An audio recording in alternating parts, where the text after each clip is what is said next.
bonita tu presentación, te agradezco mucho. Bueno, Belkis además trabajaba con nosotros en el centro de estudiantes, así que es mutua el compromiso. La política como acción para la vida colectiva, para mejorar, para la vida en común. Ese es el concepto bueno de la política, que es el que reivindicamos en estos tiempos. Bueno, agradecido, sobre todo por estar aquí con Belkis, con Alejandro y sobre todo con mi maestro Luis Peñalver, que me honra compartir este espacio. De él hemos aprendido muchísimo, varias generaciones, aunque somos casi de la misma edad, ¿no? Pero el maestro es él. Miren, bueno, me contentó mucho la invitación de esta actividad, porque es correcto el enfoque. El problema no es la historia, no es el pasado, el asunto es la identidad, que es al final el nombre que le damos a la realización de esa relación nuestra con el pasado, es decir, con la historia.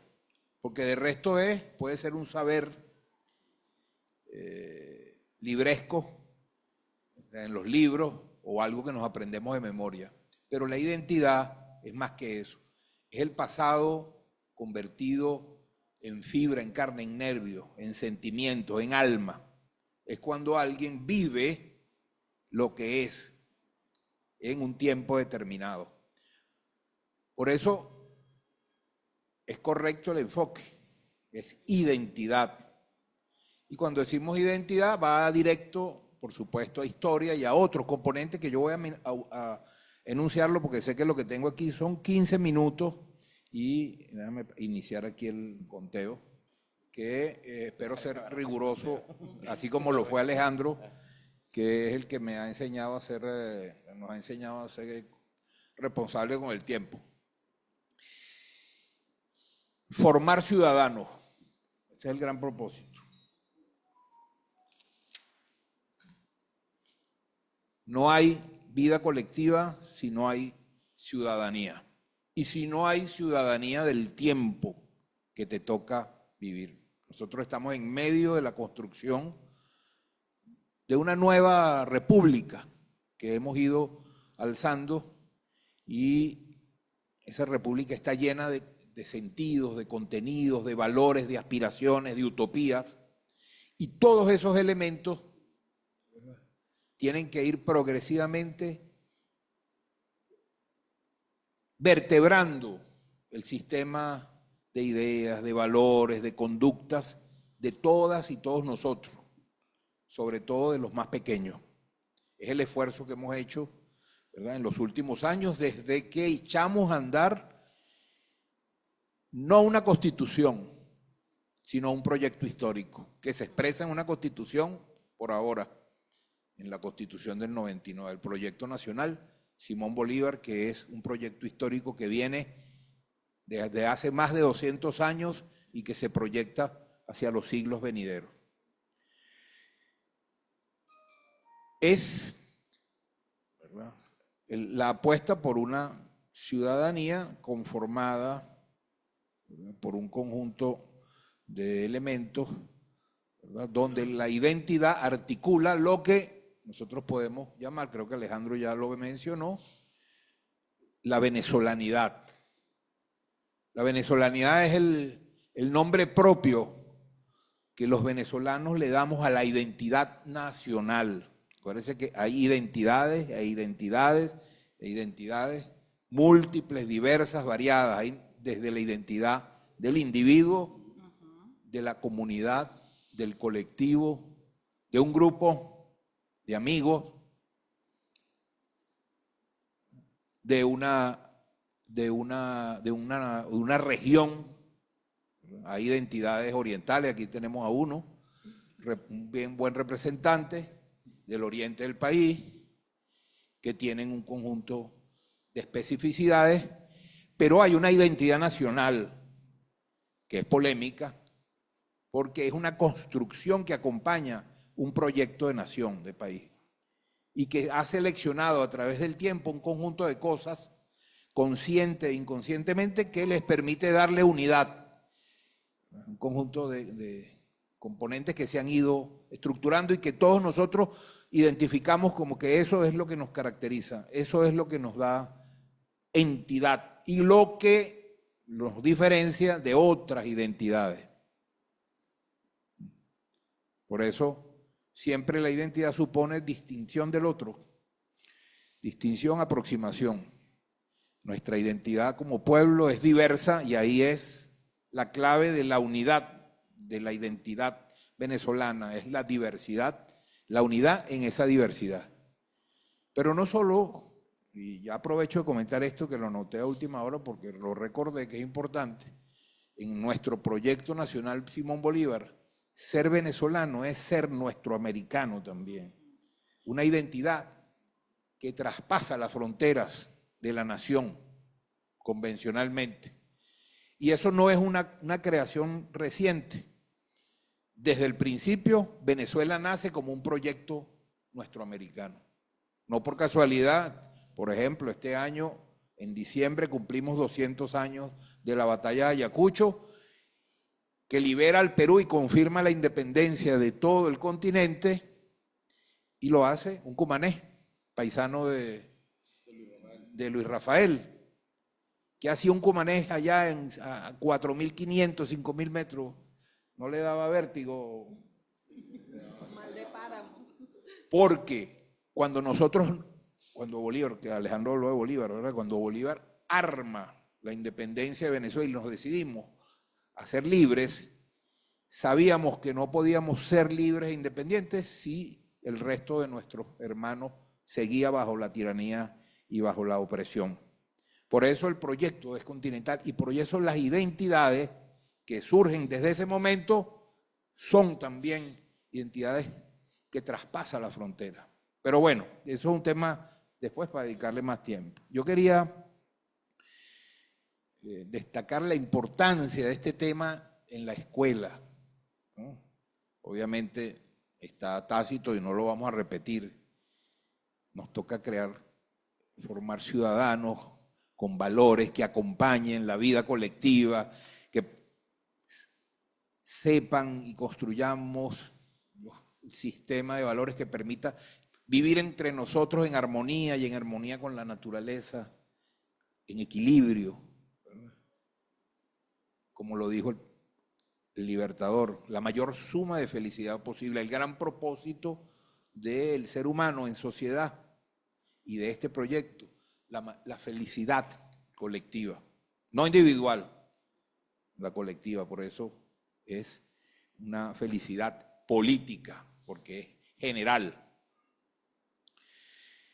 Esa identidad, yo voy a mencionar cinco cosas que me parece importante que la configuran para después hablar de los asuntos del pasado. Menciono 5 claves identitarias. Una de ellas es la sociabilidad, la manera de ser del venezolano. Eso nos distingue. Tenemos distintas, ya lo hemos dicho, el cumanés, el oriental, el maravino, el zuliano, el caraqueño, el andino. Pero hay un conjunto de formas que tienen que ver con los valores que nos caracteriza. La manera el humor que tenemos, la manera de relacionarnos entre nosotros, cómo nos amamos, cómo queremos a los hijos, cómo nos criamos, cómo nos gusta tratarnos. Eso que parece intangible, que parece poco importante, está en nosotros, vive en nosotros, se forma y lo adquirimos desde que nacemos de la madre, de los hermanos, de los abuelos, etc. Luego la estética, es decir, el gusto, lo que nos gusta o no nos gusta. Y allí entran las artes, la creación, entra la gastronomía, la comida que nos gusta, la música que nos gusta. En la estética, así como en la sociabilidad, que es el primer elemento, la estética también nos caracteriza. Ese es un segundo elemento. Un tercer asunto es la espiritualidad. Uno de los componentes es la religiosidad, diversa, pero tiene que ver con la sensibilidad de los y las venezolanos, los venezolanos y las venezolanas. Eso también configuran esa estructura de la identidad. Un cuarto elemento es el terruño, la relación, y que tiene que ver mucho con esta sección, con esta área de la escuela. ¿Cómo la llaman? Ciudadanía, la geohistoria, geografía, historia, ciudadanía. El cuarto elemento es el terruño, es la relación que tenemos con el lugar donde nacimos. Llámese patria, llámese nación, pero llámese pueblo. ¿Ah? Exactamente, la topofilia, es decir, el nexo que se establece irremediablemente con el lugar donde nacemos, el barrio, la calle, y así otros espacios, la escuela, el liceo, que es el lugar donde se materializa la identidad. Alrededor de ellos hay nexos y afectos que se hacen imprescindibles en la medida en que uno se va formando como ciudadano. De hecho, hay un viaje de vuelta a los orígenes siempre. Cuando uno va poniéndose más viejo, empieza a volver a pensar y a recordar el lugar de donde viene y a desentrañar los afectos que ahí se tejen. Y el último, quinto elemento, esto no es todo, pero quería destacar estos que me parecen sumamente importantes en la labor del maestro y la maestra, es la historia, la memoria, el pasado.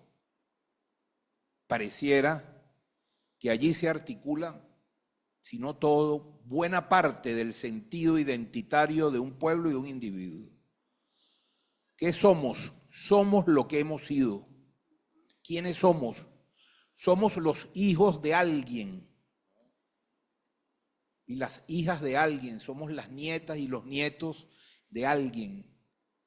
Somos los descendientes de una idea, de un principio, de una persona.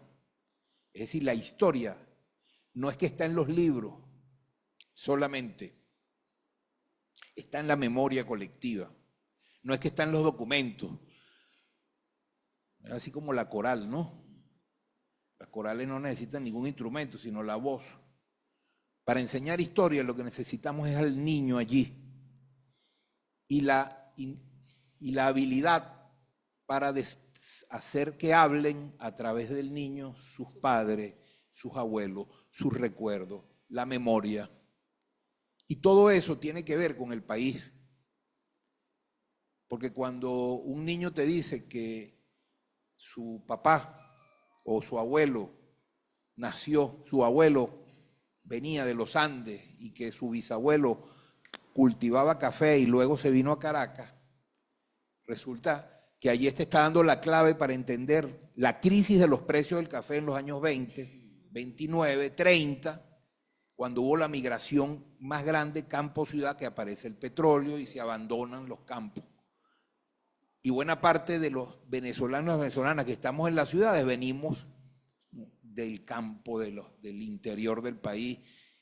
Nuestros antepasados eran campesinos, todos, prácticamente todos. Muy pocos se dedicaban a otras labores. Estoy hablando de nuestros antepasados de principios del siglo XX. La historia está allí con nosotros. Ese es el gran nervio central de la identidad, el pasado. El pasado como cosa del presente, ojo. Una cierta manera de entender la historia hizo que la historia se convirtiera en algo remoto, en antecedentes, simplemente una cosa que ya pasó, que la estudiamos porque, bueno, ¿de dónde venimos? Bueno, venimos de unos pueblos que tienen 14.000 años de historia. Tenemos 14.000 años de historia, ojo, en Venezuela.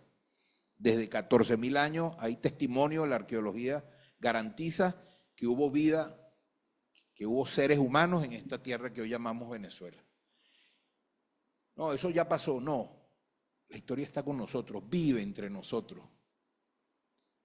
Si pudiéramos hacer las pruebas genéticas, confirmaríamos que los caídos en la lucha por la independencia somos nosotros mismos, nuestros antepasados. Es decir, como alguna vez decía el comandante Chávez, la independencia está ahí mismo, pareciera que fue anterior. Son apenas unas 5 generaciones. Son los abuelos de los abuelos de los abuelos. Es decir, tuviéramos la capacidad de voltear de pronto y ver, estarían no muy lejos, a unas pocas cuadras. Es decir, la historia está con nosotros. Y de allí, en su comprensión, depende buena parte de lo que podemos ser hoy.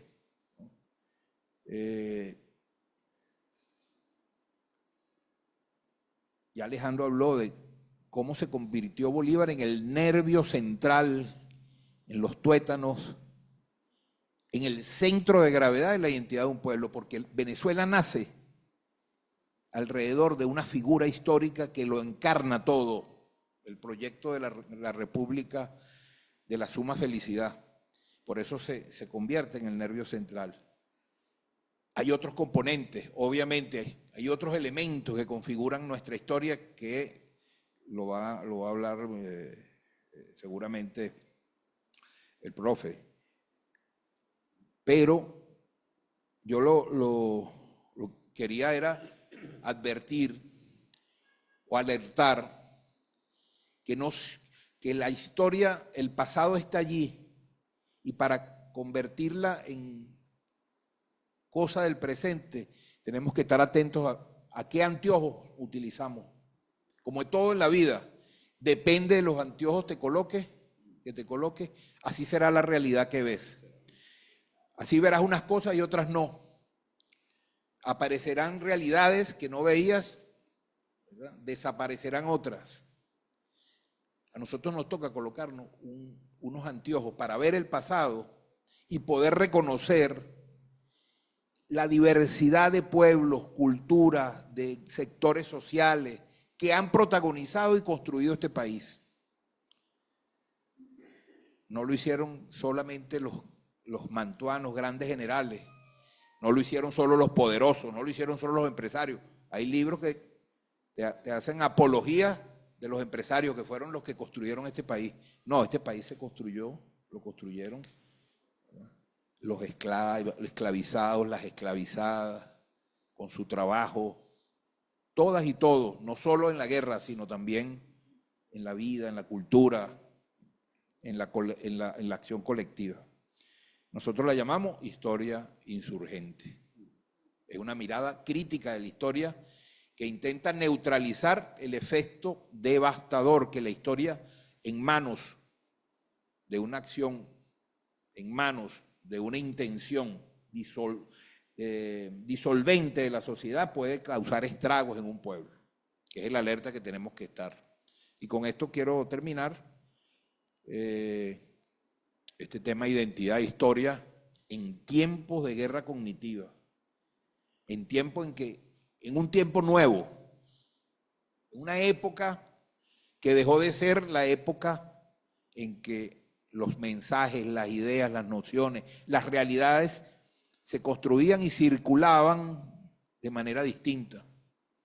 En este momento, en este instante, en este segundo, hay millones de jóvenes, niños, venezolanos y venezolanas recibiendo mensajes diversos que apuntan hacia la disolución de nuestra identidad, de nuestras identidades, y la instalación de valores distintos, nuevos, antivalores, aunque todos son valores, sean los propios o los ajenos, todos son valores, porque los valores lo tenemos todos, tenemos de manera inconsciente además a veces, y reaccionamos mecánicamente, a veces sin saberlo, a veces hasta un líder de la lucha contra el machismo va y reproduce el machismo automáticamente porque se crió así. Por eso es una lucha constante. Así como también la mujer, a pesar de ser una feminista y ser mujer, reproduce también el machismo y tener conciencia. Porque los valores activan los resortes invisibles, por eso hay que estar siempre atento. Entonces, bueno, es un tiempo en el que nos toca redoblar esfuerzos y tenemos que pensar cómo afrontar lo que nos está pasando en los actuales momentos. Si hay un tiempo en que requerimos mucha conciencia crítica sobre nuestro pasado, sobre nuestra cultura, es ahora. Ante la guerra cognitiva, mucha fortaleza de nuestra identidad, reafirmarla, reconfigurarla. Bolívar, la patria, son valores que no podemos abandonar, a pesar de que pareciera que el mundo de las redes sociales y el mundo del internet atente contra ella y las haya hecho pasar de moda en apariencia. Bueno, gracias a todas y a todos.